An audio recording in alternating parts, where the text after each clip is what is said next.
আলাইকুম। আমি রান্না করব খিচুড়ি, কালো জিরা ভর্তা, আলু ভর্তা, ডিম ভাজি। আমাদের সঙ্গেই থাকেন। কালো জিরা ভাজতেছি, ভর্তা করব, এরপর খিচুড়ি রান্না করব। সুন্দর করে যদি কালো জিরাটা মচমচে করে ভেজে নেন তাহলে বাটতে কষ্ট হবে না।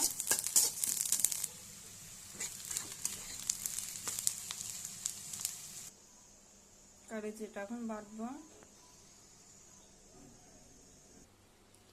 কালি জিরে বাটা শেষ, এখন খিচুড়ি রান্না করার জন্য সব রেডি করব। আসসালামু আলাইকুম। আমি আজকে রান্না করব খিচুড়ি। চাল আর ডাল দিয়ে নিচ্ছি,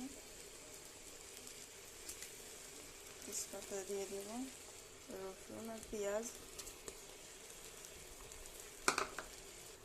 হলুদ দিয়ে দিব, লবণ দিয়ে দিচ্ছি আগে।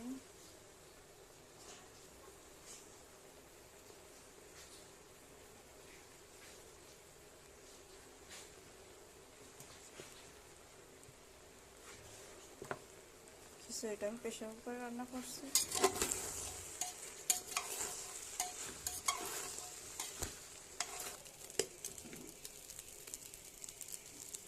চালে ভুনা শেষ, পরিমাণ মতন পানি দিয়ে দিব। চালে আমি পরিমাণ মতন পানি দিয়ে দিছি। লবণটা পরিমাণ মতন দেওয়ার চেষ্টা করবেন, লবণ কম হলে খিচুড়ি ভালো লাগে না।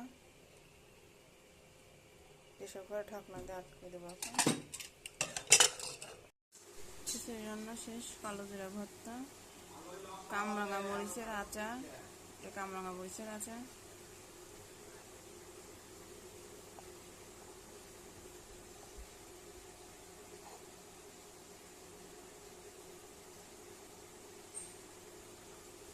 খেতে খুব মজা হয়েছে। আপনাদের ভালো লাগলে লাইক, কমেন্ট, শেয়ার, সাবস্ক্রাইব করবেন। আল্লাহ হাফেজ।